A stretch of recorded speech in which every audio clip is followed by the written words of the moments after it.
श्रोताबंधु नमस्कार। अनेक अनेक शुभेच्छा सह आरंभ करुछु आजिर पल्ली मंच। आज एथिरे विषय अछि खरीफ फसल रे घास नियंत्रण। गोटे गुरुत्वपूर्ण विषय, कारण घास समय समय रे संपूर्ण फसल को अमल शून्य करिदिए जदि घास बछा न जाए। ता छड़ा घास बाछिबा मध्य समय सापेक्ष और व्ययबहुल कार्य। खरीफ फसल रे घासर प्रादुर्भाव आउरी अधिक, तेणु घास नियंत्रण उपरे विशेषज्ञ परामर्श निश्चय आम पाई गोटे उपादेय विषय। श्रोता बंधु, एबे आमे पालन करुछे नेशनल न्यूट्रिशन वीक बा जातीय पोषण सप्ताह। आमर दैनंदिन खाद्य सह पोषणर सामंजस्य कौन अछि, समतुल खाद्य कौन, ए सब विषय रे आमर धारणा रहिबा निहाती दरकार।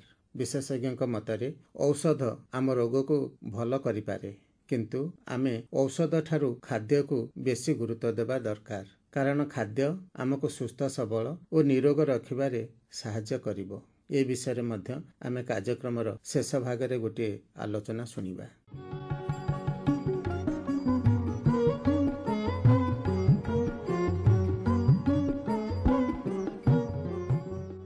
श्रोता बंधु, आज दिनर गोटे महत्व हेउछि भारतर द्वितीय राष्ट्रपति डॉक्टर सर्वपल्ली राधाकृष्णन का जयंती। से शिक्षकता जीवन आरंभ करी देशर सर्वोच्च नागरिक अर्थात भारतर राष्ट्रपति भावरे 1962 रु 1967 पर्यंत कार्य करिसेंती। से शिक्षकता को सर्वोच्च वृत्ति भावरे विवेचना करुथिले, तेणु तांका जन्म दिवस को से शिक्षक मानक समर्पित करी एई दिन को गुरु दिवस भावरे पालन करने परामर्श देइथिले, जहा आमे 1962 मसीहारू पालन करि आसुछे। श्री गुरु कहिले मोते उपत बचन शून्य मथे देखाइले एकई भुवन।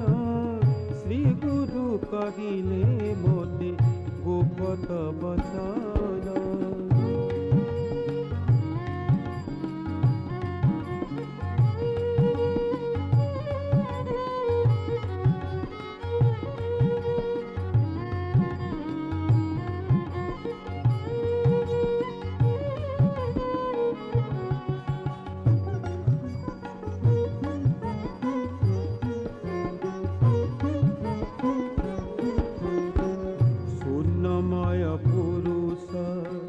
कनकमये ज्योति जसवंत दास सेवी पाइला मुक्ति।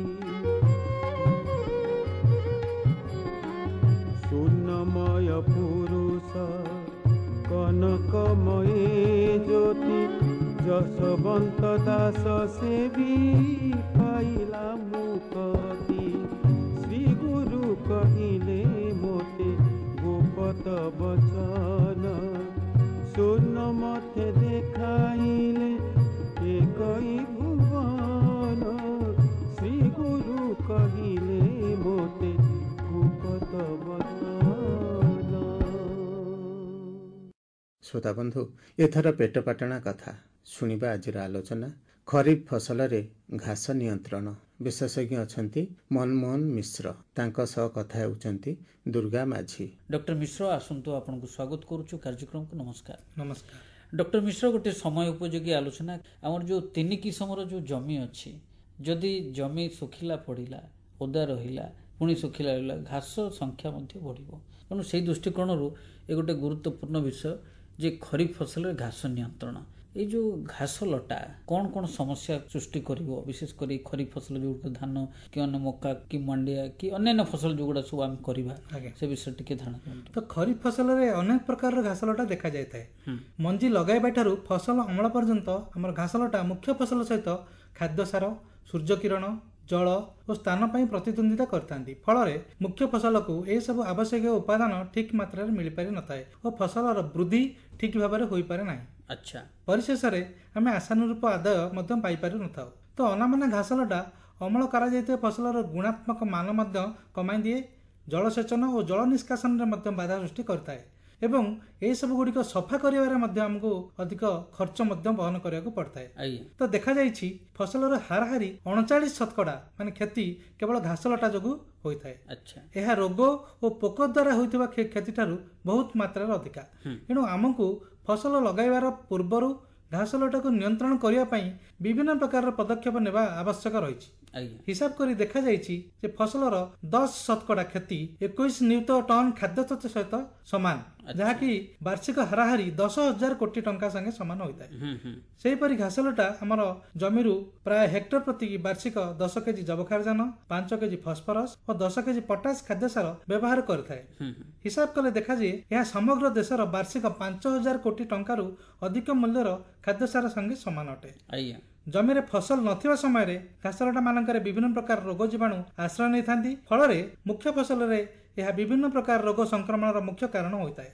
ଚାଷୀ ଭାଇ ମାନଙ୍କର ଜମିରେ ଘାସଲଟା ଯୋଗୁଁ ଆମର ଯୋଉ ରୁଆ ଧାନରେ ସାଧାରଣତଃ 15%, ଉଚ୍ଚା ଜମି ଧାନରେ 58%, ଚିନା ବାଦାମରେ 24%, ମୁଗ ଫସଲରେ 26% ଓ ରାଶି ଫସଲରେ ସର୍ବାଧିକ 52% କମ୍ ଆଦାୟ ଖରିଫ ଋତୁରେ ହୋଇଥାଏ। ଆଚ୍ଛା, ଏତେ ଆମେ ଝାଳବୁହା ପରିଶ୍ରମ କରିବା, ଶେଷରେ ଯଦି ଘାସ ତାର ସବୁ କିଛି ନେଇଯିବ ତାହେଲେ ଆମକୁ କେବଳ କ୍ଷତି ସହିବା ପାଇଁ ପଡ଼ିବ। ତେଣୁ ସେଇ ଦୃଷ୍ଟିକୋଣରୁ ଆମର ଚାଷୀ ଭାଇମାନଙ୍କୁ ଆମେ କହି ରଖିବା ସେମାନେ ଠିକ୍ ଭାବରେ କେମିତି ଘାସକୁ ସଫା କରିବେ ବା ଘାସ ଲଟା ଯେଉଁଗୁଡ଼ିକ ରହିଥିବ ଠିକ୍ ସମୟରେ ଯଦି ସେଗୁଡ଼ିକୁ ଆମେ ନଷ୍ଟ କରିଦେବା ତାହେଲେ ନିଶ୍ଚିତ ଭାବରେ ଆମର ଉତ୍ପାଦନ ବଢ଼ିପାରିବ। ସେ ବିଷୟରେ ଟିକେ ଧାରଣା ଦେବେ। ଘାସ ଲଟା ବାଛିବା ପାଇଁ ଯୋଉ ଲୋକ ଦରକାର ହୋଇଥାଏ ତାକୁ ମିଳିପାରି ନଥାଏ। ଆଚ୍ଛା, ତେଣୁ ଏତେ ଲୋକ ଯୋଉ ମିଳିପାରି ନଥାନ୍ତି ତାକୁ ଆମେ କେମିତି ସମାଧାନ କରିପାରିବା ସେ ଦୃଷ୍ଟିରେ ଆମକୁ ସତର୍କ ହେବା ଦରକାର। ଆମର ବର୍ଷା ହେଉଛି ଛାଡ଼ି ଯାଉଛି, ତେଣୁ ଆମର ଯୋଉ ଡ୍ରାଏ ସ୍ପେଲ୍ ହେଉଛି ତାକୁ ଆମେ ପ୍ରତିହତ କରିବାକୁ ହେଲେ ଆମେ ଠିକ୍ ସମୟରେ ଯଦି ଘାସ ବାଛି ନଥିବା ବା ଘାସ ମରା ଔଷଧ ଯଦି ଠିକ୍ ସମୟରେ ପକାଇ ନଥିବା, ଯୋଉଟାକି ଆମର ବର୍ତ୍ତମାନର ଆମେ ଲୋକମାନଙ୍କୁ କହୁଛୁ ଘାସ ଲଟା ଔଷଧ ବ୍ୟବହାର କରିକି ଆପଣମାନଙ୍କର ଜମିରୁ ଘାସ ଲଟା ନିୟନ୍ତ୍ରଣ କରନ୍ତୁ, ଯଦି ଆମେ ବ୍ୟବହାର କରିପାରିବା ତାହେଲେ ଆମେ ଫସଲରୁ ଠିକ୍ ସମୟରେ ଘାସ ଲଟା ବଛାବଛି କରିକି ଆମେ ଅଧିକା ଲାଭବାନ ପାଇପାରିବା। ତେବେ ଜାଣିବା ଦରକାର ଯେ ଆମର ଯୋଉ ଖରିଫ ଫସଲରେ ଯୋଉ ବିଭିନ୍ନ ପ୍ରକାର ସବୁ ଫସଲ କରୁଛୁ କେଉଁ କେଉଁ ଘାସ ଲଟା ସବୁ ଉଠିଥାଏ? ତ ଆମ ଅଞ୍ଚଳରେ ଖରିଫ ଫସଲ ହିସାବରେ ସାଧାରଣତଃ ଆମେ ଧାନ ତଥା ବୁଣା କିମ୍ବା ରୁଆ ଧାନ, ମକା, ଚିନାବାଦାମ, ବରଗୁଡି, ହରଡ଼, ରାଶି, ମୁଗ, ବିରି ଓ ଅନେକ ପ୍ରକାର ପନିପରିବା ଚାଷ ଆମେ କରିଥାଉ। ତ ଧାନ ଫସଲରେ ଆମର ସାଧାରଣତଃ ମୁଖ୍ୟ ଯୋଉ ଘାସ ଲଟା ସେଗୁଡାକ ହେଲା ଶୁଆଁ, କୋଦ, ଝରା ଜୁଆଣିଆ, ପେନ୍ଥି ଜୁଆଣିଆ, ପାନିଆ ପତ୍ରୀ, ରେଗେଡା, ଲବଙ୍ଗୀ। ସେପରି ଚିନାବାଦାମ, ମୁଗ, ବିରି, ରାଶି ଏହି ଫସଲରେ ମଧ୍ୟ କୋଦ, ମୁଥା, ଝରି ଘାସ, ଗୟସ, ଲହଙ୍ଗା, ଘରପୋଡି ଆଦି ମୁଖ୍ୟ ଘାସ ଦେଖାଯାଇଥାଏ। ଆଜ୍ଞା, ଖରିଫ ପନିପରିବା ଫସଲରେ ସାଧାରଣତଃ କୋଦ, ଦୁବ ଘାସ, ରେଗେଡା, ଅଣସୋରିଷିଆ, ପଥୁଆ, ଘରପୋଡିଆ ଆଉ କଙ୍କଡା ଘାସ ଇତ୍ୟାଦି ବହୁଳ ପରିମାଣରେ ଦେଖାଯାଇଥାଏ। ଆଚ୍ଛା, ସେଇ ସମୟରେ ଯଦି ଘାସ ଲଟା ଦମନ ନ କରୁଛେ ଆମର ଅମଳ କମିଯିବ। ଏ ଯୋଉ ସଙ୍କଟ କାଳ ଆମେ ଯୋଉଟା କହୁଛେ ସେ ବିଷୟରେ ଟିକେ କହିବେ କି? ତ ମୁଖ୍ୟ ଫସଲ ଓ ଘାସ ଲଟା ମଧ୍ୟରେ ପ୍ରତିଦ୍ୱନ୍ଦିତା ଦୃଷ୍ଟିରୁ ବିଚାର କଲେ ଦେଖାଯାଏ ଧାନ ଫସଲର ଅବଧି ଅନୁସାରେ ମଞ୍ଜି ଲଗାଇବାର ବା ପଲ୍ଲା ରୋଇବାର 30ରୁ 50 ଦିନ ମଧ୍ୟ ସମୟ ହେଉଛି ପ୍ରତିଦ୍ୱନ୍ଦିତା ଦୃଷ୍ଟିରୁ ସଙ୍କଟ କାଳ।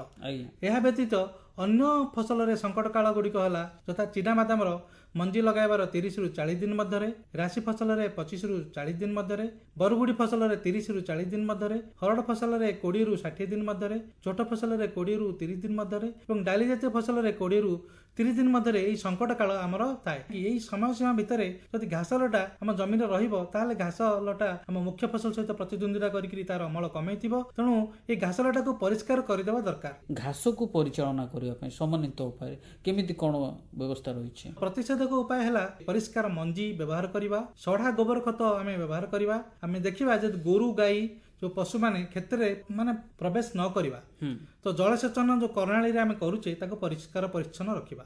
ସେଭଳି ଯାନ୍ତ୍ରିକ ଉପାୟ ବା ଭୌତିକ ଉପାୟରେ ଆମେ କୋଡା କୋଚା ଠିକ ଭାବରେ କରିବା, ମୋଇଂ କରିକି ଆମେ ଘାସ ଲଟା ନିୟନ୍ତ୍ରଣ କରିବା, ଭଲ ଭାବରେ ହଳ କରିବା ଓ ଖୋଳିକିରି ଯୋଉଠି ବଡ ବଡ ଘାସ ଥାଏ ସେଗୁଡାକୁ ବାହାର କରିଦେବା, ମୁଥା ଘାସ ବାହାର କରିଦେବା ଏବଂ ସମୟ ସମୟ ନିଆଁ ଲଗେଇକି ବି ଆମେ ଘାସକୁ ଦମନ କରିପାରିବା। ସମୟ ସମୟ ଆମେ ଆଚ୍ଛାଦନ ବା ଯୋଉ ମଲ୍ଚିଂ କହୁଛନ୍ତି ତାକୁ ଯଦି ବ୍ୟବହାର କରିବା ତାହେଲେ ବି ଘାସ ଲଟା ନିରାକରଣ ହୋଇପାରିବ। ଆଚ୍ଛା, ଆଉ ଗୋଟେ ଉପାୟ ଅଛି କଲଚରାଲ ଉପାୟ। ସେଇଟା ହେଲା ଫସଲ ଅମଳ ପରେ ଜମିକୁ ଭଲ ଭାବରେ ହଳ କରିଦେବା। ଖରାଟିଆ ଚାଷ ଆମେ ସାଧାରଣତଃ ଚାଷୀ ଭାଇ ମାନଙ୍କୁ ଆମେ ପ୍ରୋତ୍ସାହନ କରୁଛୁ ତମେ ଖରାଟିଆ ଚାଷ କର, ଯାହା ଫଳରେ କି ଆମର ଯୋଉ ପେରେନିଆଲ ୱିଡ୍ସ ଯୋଉଟା କି ଆମର ବହୁତ ବର୍ଷରେ ଆମେ ଯୋଉଟା କି ମୋର ଦାନ 2 ଇୟର୍ସ ଏଇ ଘାସ ଗୁଡାକ ଅଛି ଦମନ କରିପାରିବ। 2 ବର୍ଷରୁ ଅଧିକ ଆମର ଯୋଉ ଘାସ ମାନେ ସେଟା ମରୁ ନଥିବ ତାକୁ ଖରାଟିଆ ଚାଷ କରିଦେଲେ ସେଇଟା ସାଧାରଣତଃ ସୂର୍ଯ୍ୟ ତାପରେ ସେ ଧୀରେ ଧୀରେ ମରିଯାଏ। ଆଚ୍ଛା, ଆଉ ଗୋଟେ ଉପାୟ ଅଛି ଷ୍ଟେଲ ସିଡ୍ ବେଡ୍ ପ୍ରଣାଳୀ। ସେଇ ପ୍ରଣାଳୀ ଦ୍ୱାରା ଆମେ କଣ କରୁ, ପ୍ରତିଥର ଘାସ ଲଟାକୁ ଟୋଟାଲ କିଲର ବା ଯୋଉଟାକି ଆମର ଗ୍ଲାଇଫୋସେଟ୍ ଗୋଟେ ଔଷଧ ଅଛି ତାକୁ ପକେଇକିରି ଘାସ ଲଟା ମରା ଔଷଧକୁ ପକେଇକିରି ତାକୁ ମାରିଥାଉ ଏବଂ ପୁଣି ତାକୁ ଉପରେ ଯାନ୍ତ୍ରିକ ଉପାୟରେ ମଧ୍ୟ ତାକୁ ଦମନ କରିଥାଉ। ତାକୁ ଷ୍ଟେଲ ସିଡ୍ ବେଡ୍ କହୁଥାନ୍ତି। ତା ଫଳରେ ଆମର ଘାସ ଲଟା ଯଦି କୌଣସି ଜାଗାରେ ବେଶୀ ହେଇଥାଏ ଧୀରେ ଧୀରେ କମ ହୋଇଯାଇଥାଏ। ଆଉ ଗୋଟେ ହଉଛି ଫସଲ ପରିବର୍ତ୍ତନ, କମ ବ୍ୟବଧାନରେ ଗଛ ଲଗାଇବା, ଜଳସେଚନ ଓ ଜଳ ନିଷ୍କାସନ ପ୍ରତି ଉପଯୁକ୍ତ ଧ୍ୟାନ ଦେବା ଏଇ ସବୁ ଯୋଉ ସମନ୍ୱିତ ପ୍ରଣାଳୀର ଗୋଟେ ଗୋଟେ ଅଂଶ। ଆଜ୍ଞା। ସେହିପରି ଆମେ ଘାସ ଲଟା ଚପାଇ ପାରୁଥିବା ବିହନ କିସମ, ଯୋଉ କିସମ ତାର ଟିଲରିଂ କାପାସିଟି ଅଧିକା ଥିବ ବା ତାର ବେଶୀ ପିଲ ଦଉଥିବ, ସେଇ ବିହନ ଯଦି ବ୍ୟବହାର କରିବା, ଧାଡିରେ ବୁଣିବା କିମ୍ବା ରୋଇବା, ଜମିର ହିଡକୁ କତି ମାରିକିରି ଭଲକି ପରିଷ୍କାର ପରିଚ୍ଛନ୍ନ କରିକି ରଖିବା, ଧାନ ବୁଣିବା ପରେ ଜମିରେ ବତର ଥିବା ସମୟରେ ଆଙ୍ଗୁଠି ଉଇଡର ଯୋଉଟା କଣ୍ଟା ଥିବା ଗୋଟେ ବିଦା ତାକୁ ବ୍ୟବହାର କରିକି ଘାସ ଲଟା ଆମେ ନିୟନ୍ତ୍ରଣ କରିଦେଇ ପାରିବା। ଏଇ ସବୁ ପଦ୍ଧତି ଗୁଡାକ ଆମର ସମନ୍ୱିତ ଘାସ ଲଟା ନିରାକରଣ ପ୍ରକଳ୍ପ ଯୋଉ ଆମର ଅଛି, ଆମେ ଏଗୁଡାକୁ ଚାଷୀ ମାନଙ୍କୁ ପ୍ରବର୍ତ୍ତଉଛୁ ଏବଂ ଏଇଟା ବ୍ୟବହାର କଲେ ଅଧିକା ସେମାନେ ଲାଭବାନ ହୋଇପାରୁ। ତେବେ ଆଉ ଗୋଟେ ଆମେ କହୁଛେ ବର୍ତ୍ତମାନ ଯୋଉ ଗୁରୁତ୍ୱ ଦିଆଯାଉଛି ଜୈବ ନିୟନ୍ତ୍ରଣ ପଦ୍ଧତି ଉପରେ, ସେ ବିଷୟରେ ଟିକେ ଧ୍ୟାନ ଦେବେ, ଘାସକୁ କେମିତି ନିୟନ୍ତ୍ରଣ କରେ। ଆମର ବିଭିନ୍ନ ପ୍ରକାର ଜୈବ ନିୟନ୍ତ୍ରଣକ ଆମେ ବ୍ୟବହାର କରିଥାଉ, ଯଥା କୀଟ, ବିଭିନ୍ନ ପ୍ରକାର ଯୋଉ ଅଛି ବିଟିଲ୍ସ, ମାଛ, ପାଥୋଜେନ୍ସ, ପ୍ରତିଯୋଗିତା କରିପାରୁଥିବା ଯୋଉ ଗଛ, ବତକ, ଗେଣ୍ଡା, ଏଗୁଡା ସବୁ ବ୍ୟବହାର କରିକିରି ଆମେ ଜୈବିକ ଉପାୟରେ ମଧ୍ୟ ଘାସ ଲଟା ନିରାକରଣ କରିପାରିଥାଉ। ଆଚ୍ଛା। ତ ଦେଖାଯାଇଛି ଏଇ ସବୁ ଘାସ ଲଟା ଯୋଉଗୁଡା ଆମର ବିଭିନ୍ନ ପ୍ରକାର ଘାସ ଅଛି, ଗୋଟେ ପ୍ରକାର ଯୋଉ ପାର୍ଥେନିୟମ, ନାଗଇରି, ବିଲାତି ଦଳ, ମୁଥା, ଲବଙ୍ଗୀ, ଏଇ ସବୁ ଆହୁରି ବହୁତ ପ୍ରକାର ଘାସ ଅଛି, ଯୋଉ ଘାସକୁ କି ଆମେ ଯଦି ଜୈବିକ ପ୍ରୟୋଗ କରିକି ଜୈବ ନିୟନ୍ତ୍ରକ ଯଥା ପାର୍ଥେନିୟମକୁ ଆମେ ମେକ୍ସିକାନ ବିଟିଲ ବୋଲି ଗୋଟେ ଅଛି, ତାକୁ ଯଦି ବ୍ୟବହାର କରିବା ତାହେଲେ ସେ ତାକୁ ସମୂଳେ ନଷ୍ଟ କରିଦେବ ଖାଇକିରି। ତ ନାଗଇରି ଯୋଉଟା ଲାଣ୍ଟାନା କାମାରା ଯୋଉଟା ଆମର, ତାକୁ ପାଇଁ ବି ଗୋଟେ ଅଛି ଆମର ଟିଓନୋମିଆ ଷ୍ଟୁପୋଲୋସା ବୋଲି ଗୋଟେ ଅଛି କୀଟ, ତାକୁ ବି ସେଟା ପ୍ରୟୋଗ କଲେ ସେ ତ ଖାଇଦେଇକି ନଷ୍ଟ କରିଦିଏ। ବିଲାତି ଦଳ ଆମର ଯୋଉଟା କି ସାଧାରଣତଃ ଦେଖିଥିବେ ଆପଣ ପୋଖରୀ ମାନଙ୍କରେ, କେନାଲ କୂଳରେ, ସେଗୁଡାକ ବେଶୀ କ୍ଷତି କରିଥାଏ। ତାକୁ ବି ଆମେ ନିଓଚେଟିନା ବ୍ରୁଚି ବା ନିଓଚେଟିନା ଆଇକାର୍ନିଆ ଗୋଟେ ଅଛି ଆମର ବ୍ରୁଚିଡେ, ତାକୁ ବି ଯଦି ପ୍ରୟୋଗ କରିବା ତାହେଲେ ସେମାନେ ତାକୁ ସମୂଳେ ନଷ୍ଟ କରିଥାନ୍ତି। ମୁଥା ଆମର ଜାଣିଥିବେ ଗୋଟେ ହଉଛି ସବୁଠୁ ମାରାତ୍ମକ ଘାସ, ଯୋଉଟା କି ଆମର ଫସଲର ଯୋଉ ନଷ୍ଟ କରିଥାଏ, ସେଟା ବହୁତ ଡିଫିକଲ୍ଟ ତାକୁ କଣ୍ଟ୍ରୋଲ କରିବା। ତାକୁ ବି ଆମେ ବାକ୍ଟା ଭେନୋସାନା ଗୋଟେ ଅଛି ସ୍ପେସିସ୍, ତାକୁ ବ୍ୟବହାର କରିକି ବି ଆମେ ମୁଥାକୁ ଆମେ ଦମନ କରିଦେଇ ପାରିବା। ତେବେ ଧରନ୍ତୁ ଘାସମରା ଔଷଧ ଯେତେବେଳେ ବ୍ୟବହାର କରୁଛନ୍ତି ଆମର ଚାଷୀମାନେ, ସେତେବେଳେ କଣ ସବୁ ସେମାନେ ସତର୍କତା ଅବଲମ୍ବନ କରିବା ଦରକାର? ତ ଘାସମରା ଔଷଧ ବ୍ୟବହାର କରିବା ପୂର୍ବରୁ ଏହା ଉପରେ ଲଗାଯାଇଥିବା ଯୋଉ ଲେବୁଲ, ତାକୁ ତା ଉପରେ ଯୋଉ ତଥ୍ୟ ଲେଖା ହେଇଥିବ ତାକୁ ଭଲ ଭାବରେ ପଢିବା ଦରକାର। ତ ବ୍ୟବହୃତ ହୋଇଥିବା ଘାସମରା ଔଷଧର ଖାଲି ଡବା ବା ବୋତଲକୁ ଗଭୀର ମାଟିରେ ପୋତି ଦେବା ଦରକାର। ତ ବ୍ୟବହାର ସମୟରେ ଆଖିରେ ଚଷମା, ହାତରେ ଗ୍ଲୋଭ୍ସ ଓ ଦେହକୁ ଆବୃତ ରଖିକିରି ବ୍ୟବହାର କରିବା ଦରକାର। ତ ଘାସମରା ଔଷଧକୁ ସର୍ବଦା ସୁରକ୍ଷିତ ସ୍ଥାନରେ ସାଇତି ରଖିବା ଦରକାର, ଯୋଉଟା କି ପିଲାମାନଙ୍କ ଠୁ ଦୂରରେ ରହିବା ଦରକାର। ଜମିରେ ଥିବା ଘାସକୁ ପ୍ରଥମେ ଚିହ୍ନି, ଯୋଉଟା ମୁଁ କହିଲି 1 ବୀଜପତ୍ରୀ କିମ୍ବା 2 ବୀଜପତ୍ରୀ, ତ ତାହାକୁ ଦମନ କରିବା ପାଇଁ ଆବଶ୍ୟକ ପଡୁଥିବା ଘାସମରା ଔଷଧ ବ୍ୟବହାର କରିବା ନିହାତି ଦରକାର। ଜୋରରେ ଯଦି ପବନ ବହୁଥିବ କିମ୍ବା ବର୍ଷା ହେବାର ଆଶଙ୍କା ଥିବ, ତାହେଲେ ଘାସମରା ଔଷଧ ପ୍ରୟୋଗ କରିବା ନିହାତି ଦରକାର ନାହିଁ, ସ୍ଥଗିତ ରଖିବା ଦରକାର।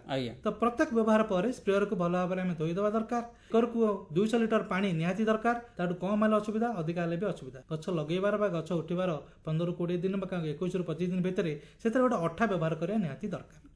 ଆମେ ଜାଣିଛେ ଯୋଉ ଘାସମରା ଔଷଧ ଅତି କମ ଖର୍ଚ୍ଚରେ ଆମେ ଘାସ ଲଟା ନିୟନ୍ତ୍ରଣ କରିଦେଇ ପାରୁଛେ। ତେଣୁ ଆମେ ଫସଲକୁ ଯୋଉ ଆମେ ଘାସ ଲଟାରୁ ମୁକ୍ତ ରଖିବାକୁ ପଡିବ, ତେଣୁ ଏହାର ବ୍ୟବହାରକୁ କେମିତି ତ୍ୱରାନ୍ୱିତ କରିବା, ତ ରାଜ୍ୟ ସରକାରଙ୍କର ଯୋଉ କୃଷି ବିଭାଗ ଅଛି ସେମାନଙ୍କର ଦାୟିତ୍ୱ ରହିଛି। ଆମର ଓଡ଼ିଶା କୃଷି ଓ ବୈଷୟିକ ବିଶ୍ୱବିଦ୍ୟାଳୟର ଯୋଉ ଆମର ଅଛି ସମ୍ପ୍ରସାରଣ ବିଭାଗ, ତାଙ୍କର ବି ରହିଛି ଏଥିରେ ଗୁରୁତ୍ୱ ରହିଛି। ତେଣୁ ସେମାନେ ଯଦି ମିଳିତ ଭାବରେ ଚାଷୀ ଭାଇମାନଙ୍କୁ ପରାମର୍ଶ ଦେବେ, ତ ଚାଷୀ ଭାଇମାନେ ବଜାରରେ ମିଳୁଥିବା ଯୋଉ ଔଷଧ ସେମାନଙ୍କର ଜମିରେ ପ୍ରୟୋଗ କରିକିରି ବେଶ ଉପକୃତ ହୋଇପାରିବେ। ତେବେ ଯାହା ହଉ, ମନ ହବ ଆପଣ ଆସିଲେ ଆମର କାର୍ଯ୍ୟକ୍ରମକୁ, ଗୋଟେ ସମୟ ଉପଯୋଗୀ ଆଲୋଚନା କଲେ। এই ଆଲୋଚନା ପାଇଁ ଆପଣଙ୍କୁ ବହୁତ ବହୁତ ଧନ୍ୟବାଦ। ନମସ୍କାର। ନମସ୍କାର। ଶୁଣୁଥିଲେ ଆଲୋଚନା ଖରିଫ ଫସଲରେ ଘାସ ନିୟନ୍ତ୍ରଣ। ବିଶେଷଜ୍ଞ ଥିଲେ ମନମୋହନ ମିଶ୍ର। ତାଙ୍କ ସହ କାର୍ଯ୍ୟକ୍ରମରେ ଭାଗ ନେଇଥିଲେ ଦୁର୍ଗା ମାଝୀ। ଶ୍ରୋତାବନ୍ଧୁ, ଆମେ କଥା ହେଉଥିଲେ ପୋଷଣ ଉପରେ। କାର୍ଯ୍ୟକ୍ରମର ଏହି ଭାଗରେ ଶୁଣିବା ଜାତୀୟ ପୋଷଣ ସପ୍ତାହ ପାଳନର ଗୁରୁତ୍ୱ ବିଷୟରେ। ବିଶେଷଜ୍ଞ ଅଛନ୍ତି ସୁଶ୍ରୀ ତପସ୍ୱିନୀ ଦାସ, ପୋଷଣ ବିଶେଷଜ୍ଞ, କିମ୍ସ ହସ୍ପିଟାଲ ଭୁବନେଶ୍ୱର। ତାଙ୍କ ସହ ଟେଲିଫୋନ ମାଧ୍ୟମରେ କଥା ହେଉଛନ୍ତି ସୁଭାଷ ଚନ୍ଦ୍ର ନାୟକ।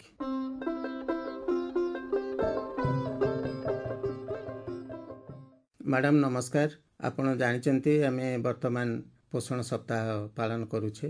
ତେବେ ଏଇ ଯୋଉ ପୋଷଣ କହିଲେ ଆମେ କଣ ବୁଝିବା, ସେ ବିଷୟରେ ପ୍ରଥମେ ଆମର ଚାଷୀ ଭାଇ ଭଉଣୀ ମାନଙ୍କୁ ଟିକେ ଜଣେଇବେ। ପୋଷଣ ହେଲା ଯେଉଁ ଖାଦ୍ୟ ଖାଇଲେ ଆମକୁ ଶକ୍ତି ମିଳେ, ଶରୀର ବୃଦ୍ଧିରେ ସାହାଯ୍ୟ କରେ ଏବଂ ରୋଗ ସହିତ ଲଢିବା ପାଇଁ ଶରୀର ପ୍ରସ୍ତୁତ ହେଇଥାଏ, ତାକୁ କୁହନ୍ତି ପୋଷଣ। ସେଗୁଡିକ ହେଲା ଶ୍ୱେତସାର ବା କାର୍ବୋହାଇଡ୍ରେଟ, ପୁଷ୍ଟିସାର ବା ଆମର ପ୍ରୋଟିନ, ସ୍ନେହସାର ଆମର ଫ୍ୟାଟ୍ସ, ଖଣିଜ ଲବଣ ହେଲା ମିନେରାଲ୍ସ, ଜୀବସାର ହେଲା ଭିଟାମିନ୍ସ ଏବଂ ପାଣି ଇତ୍ୟାଦି ରହିଲା ଆମର ଖାଦ୍ୟସାର।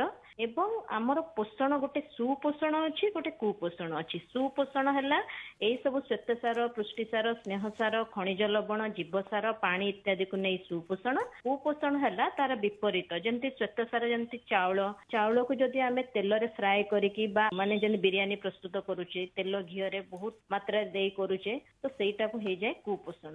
ତ ସେଥିପାଇଁ କି ଖାଦ୍ୟରେ ପୋଷଣ କହିଲେ ଆମେ ସୁପୋଷଣକୁ ହିଁ ବୁଝାଇଥାଏ। ତା ମାନେ ଆମର ପ୍ରତ୍ୟେକ ଖାଦ୍ୟକୁ ସୁପୋଷଣ କରି ଖାଇବା ଦରକାର, ଆପଣ ଯାହା କହୁଛନ୍ତି। ନିହାତି ଭାବରେ, କାରଣ ଆମେ ତାକୁ କହୁ ଇଂଲିଶରେ ବାଲାନ୍ସ ଡାଏଟ, ବା ଆମକୁ ଯେତିକି ପରିମାଣରେ ଆବଶ୍ୟକ, ଯେମିତି 50 ଭାଗ ଶ୍ୱେତସାର ଦରକାର, ପୁଷ୍ଟି ସାର ଆମକୁ ଦୈନନ୍ଦିନ ଜୀବନରେ ଆମକୁ 30 ଭାଗ ଦରକାର, ମାନେ ପର ଡେ ଯୋଉଟା, ସ୍ନେହ ସାର ଆମକୁ 20 ଭାଗ ଦରକାର, ଖଣିଜ ଲବଣ ଜୀବସାର ଆମକୁ କିଛି ମାତ୍ରାରେ ଦରକାର, ପାଣି ଆମର ନିହାତି ଆବଶ୍ୟକ। ସେଇଟାକୁ ନେଇକି ଯେତେବେଳେ ଆମେ ତାର ଗୋଟେ ବାଲାନ୍ସ କରୁ, ତାକୁ କହନ୍ତି ସୁପୋଷଣ।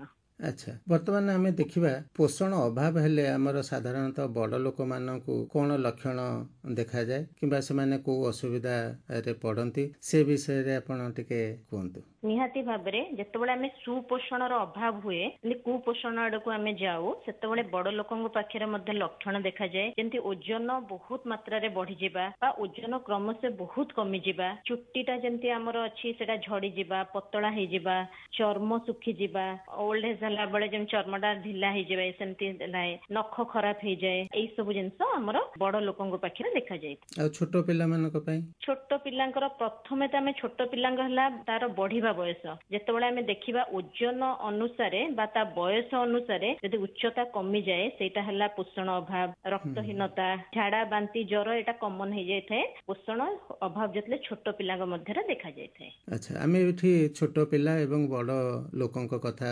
ଆଲୋଚନାକୁ ଆଣିଲେ, କିନ୍ତୁ କୋଉ ଶ୍ରେଣୀର ଲୋକ ଏବଂ କୋଉ ବୟସର ଲୋକ ବିଶେଷ ଭାବରେ କୁପୋଷଣର ଶିକାର ହୁଅନ୍ତି ଆପଣଙ୍କ ମତରେ? ଦେଖନ୍ତୁ, ଯେତେବେଳେ ଗୋଟେ ମା ଗର୍ଭରେ ଶିଶୁକୁ ଧାରଣ କରୁଛି, ସେ ଯଦି ସଠିକ ପୋଷଣ ନ ନଉଛି, ଇଏ ଆଉ ତାର ଗର୍ଭସ୍ଥ ଶିଶୁ ସେଇ ଟାଇମରୁ କୁପୋଷଣର ଶିକାର ହୁଅନ୍ତି। ତାପରେ ଯେତେବେଳେ ଛୁଆଟା ଜନ୍ମ ହେଲା ପରେ ସେ କୁପୋଷଣର ଶିକାର ହେଇଥାଏ ଧୀରେ ଧୀରେ ଧୀରେ ଧୀରେ। ଟେନସନ ଆଉ ଷ୍ଟ୍ରେସ ଏବେ ଗୋଟେ କମନ ହେଇଯାଇଛି।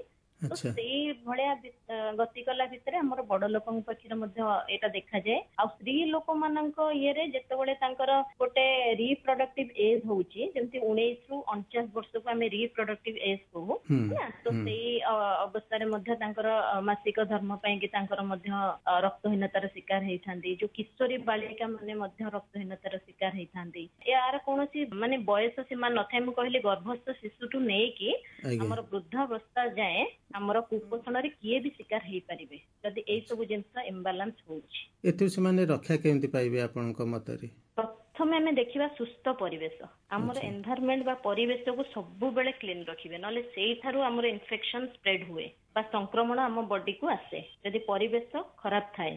ତାପରେ ପରିବେଶ ସଫା ପରେ ଆମର ଶାରୀରିକ ସଫା ମଧ୍ୟ ଆମେ ଦେଖିବା, ପିନ୍ଧିଥିବା ବସ୍ତ୍ର ହଉ, ହାତ ନଖ ଛୋଟ କରିବା, ଚୁଟି ସଫା ରଖିବା, ପାଟିକୁ ସଫା ରଖିବା, ଯୋଉ ମାନେ ଦ୍ଵାରା ଯୋଉ ମାଧ୍ୟମ ଦ୍ଵାରା ଆମେ ଖାଦ୍ୟ ଆଉ ପାନୀୟକୁ ଗ୍ରହଣ କରୁ, ତାପରେ ଆମକୁ ଆସିବ ସୁଷମ ଖାଦ୍ୟ ଖାଇବେ। ସୁଷମ ଖାଦ୍ୟ ଯେମିତିକି ଶ୍ୱେତସାର 50 ଭାଗ, ପୁଷ୍ଟିସାର 30 ଭାଗ, ସ୍ନେହସାର 20 ଭାଗ, ଜୀବସାର, ଖଣିଜ ଲବଣ, ପାଣି, ଏଇ ସବୁ। ଆଉ ଖାଦ୍ୟଟା ଆମ ଜଳବାୟୁ ଆଉ ଆମ ଋତୁ ଅନୁସାରେ ହେବା ଦରକାର, ଆଉ ସେଇଟା ତାଜା ଆଉ ସତେଜ ହବା ଦରକାର। ତ ତାପରେ ଆମେ ଦେଖିବା ତାର ବୟସ କେତେ, ସେ ସ୍ତ୍ରୀ କି ପୁରୁଷ, ତାର ଶାରୀରିକ ପରିଶ୍ରମ ଅଛି କି ନାହିଁ, ସେ ଜାଗାରେ ସେଇ ଖାଦ୍ୟ ସବୁ ମିଳୁଛି କି ନାହିଁ। ତାପରେ ଆମେ ତାଙ୍କୁ ସେଇ ଅନୁସାରେ କହିବା କି ସୁଷମ ଖାଦ୍ୟ କେମିତି ଖାଇବେ, ଆଉ ଜଳୀୟ ଅଂଶ ଠିକ ରହିବା ପାଇଁ ସେମାନେ ସଠିକ ମାତ୍ରାରେ ପାଣି ପିଇବା ଦରକାର। ଏଇ ସବୁ ଜିନିଷ ଯଦି ଆମେ ସବୁଜ ଖାଲି ଖାଦ୍ୟ ଖାଇଲେ ହୁଏନି, ଆମେ ଏଇ ସବୁ ଜିନିଷକୁ ଯଦି ଷ୍ଟେପ୍ସକୁ ଆମେ ଫଲୋ କରିବା ବା ତ ଆମେ ଏଇ ସବୁ ଜିନିଷରୁ ରକ୍ଷା ପାଇପାରିବା। କୋଉ ଖାଦ୍ୟ ଆପଣଙ୍କୁ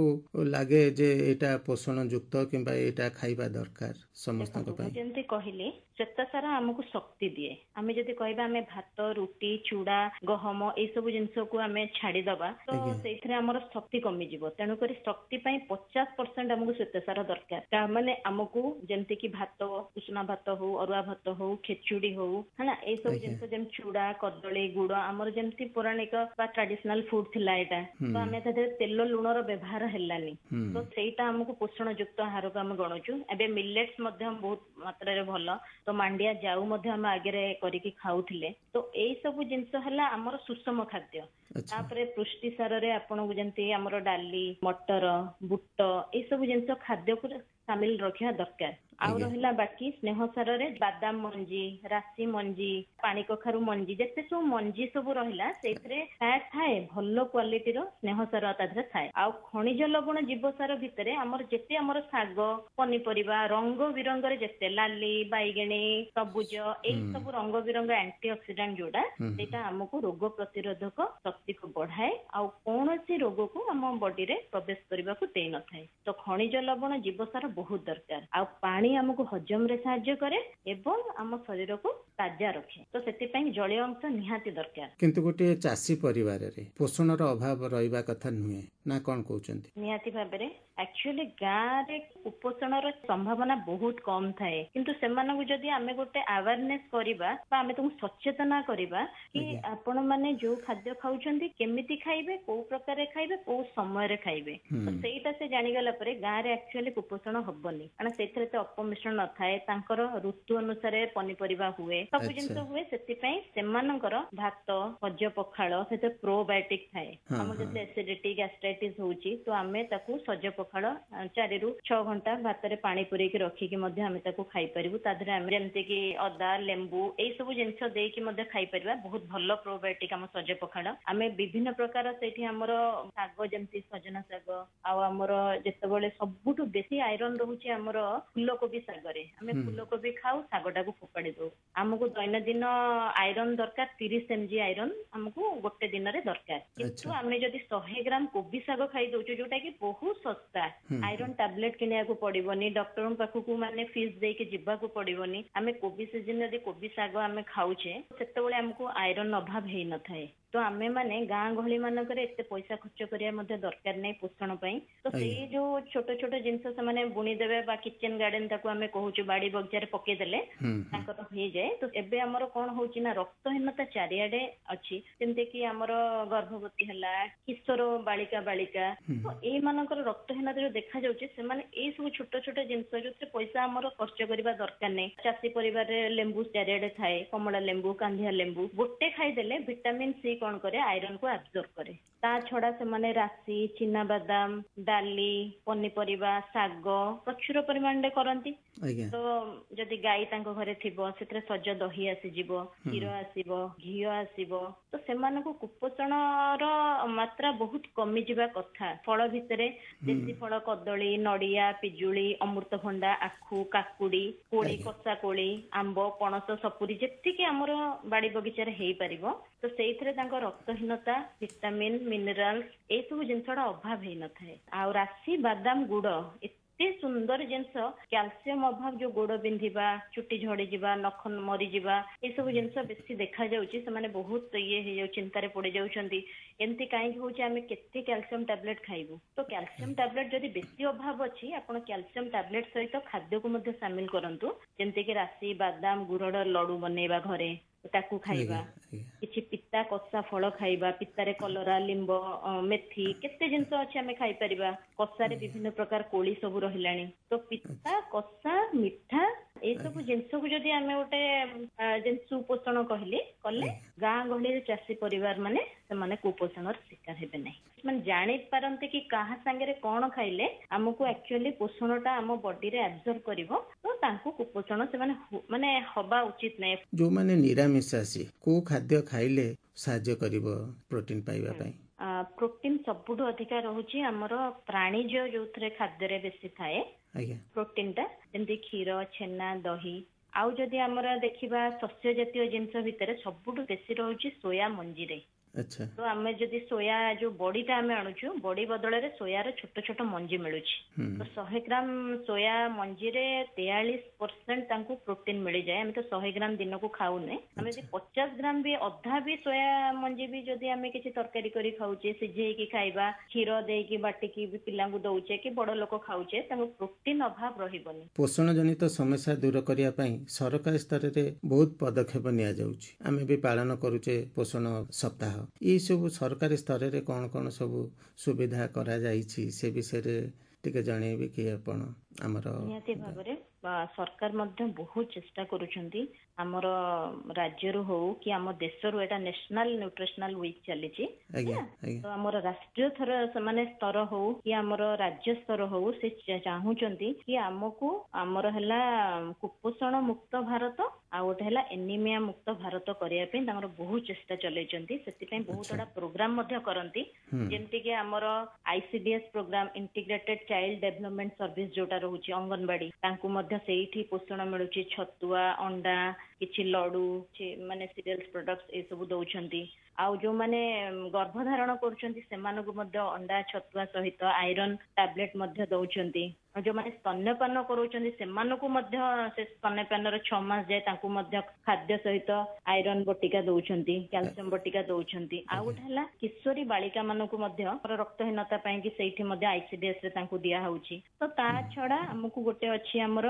आईसीडीएस पर मिड डे मील प्लान सेटा हमर आछि प्रधानमंत्री पोषण शक्ति निर्माण स्कीम रे सेठी मध्य छुआ मानकु दिया जाउची ता छडा प्रधानमंत्री मातृ सुरक्षा योजना जोटा कि प्राइमरी हेल्थ केयर सेंटर ता छडा एनआरसी गोटे अछि हमर सेठी मां आ शिशु उभय को रखा जाय जेतेबेले सिवियर एक्यूट मालन्यूट्रिशन बा कुपोषण छुआ मानकु सेट रखा जाय और सेही रिहेबिलिटेशन सेंटर रे तांकु ट्रीटमेंट करा जाय ता सहित पोषण दिया जाय खाइबा को दिया जाय तांकर हाइट वेट ठीक हैला परे आ तांकर डिजीज कंडीशन ठीक हैला परे तांकु छडा जाय आ गोटे रहउची श्रद्धा क्लिनिक गोटे रहउची सेठी हमर किशोर बालिका आ बालक उभय को तांकु सचेतन करा जाउची सैनिटरी नैपकिन रो करा जाउची न्यूट्रिशन दिया होउची आ छडा आयरन फॉलिक कैल्शियम मध्य दिया जाउची आ गोटे भी दउची जे कि हमर टीबी कंट्रोल करिया पे जो प्रोग्राम ता हमर होउची गवर्नमेंट रे सेथरे न्यूट्रिशन सपोर्ट पे 1000 टंका हमर गवर्नमेंट रु आसी कि तांकु दिया जाउची सेथरे से माने खाद्य खाइबे जोटा कि टीबी टा को शीघ्र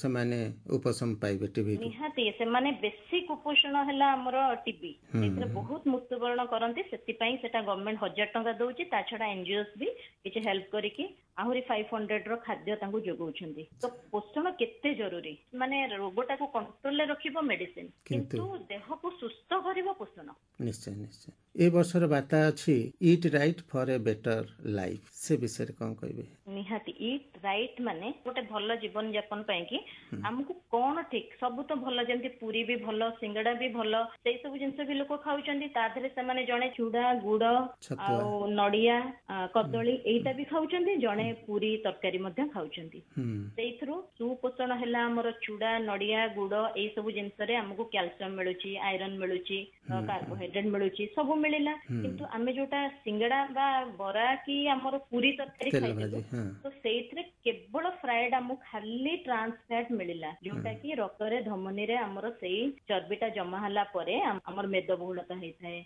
हमर निश्वास नबारे असुविधा हेथाय हमर हृदजनित रोगोडा डेवलप करिथाय तेनु करी eat right for a better life माने आमे सब खाद्य भितरे कोटा भलो खाद्य तो आमे सेईटा को चयन करिबा हमर आगो जीवन बा हमर आगो को जो भविष्यत मध्ये अछन से माने मध्ये हमको फॉलो करिवे। बहुत धन्यवाद तपस्विनी मैडम आपनक परामर्श पई बहुमूल्य समय पई नमस्कार। नमस्कार।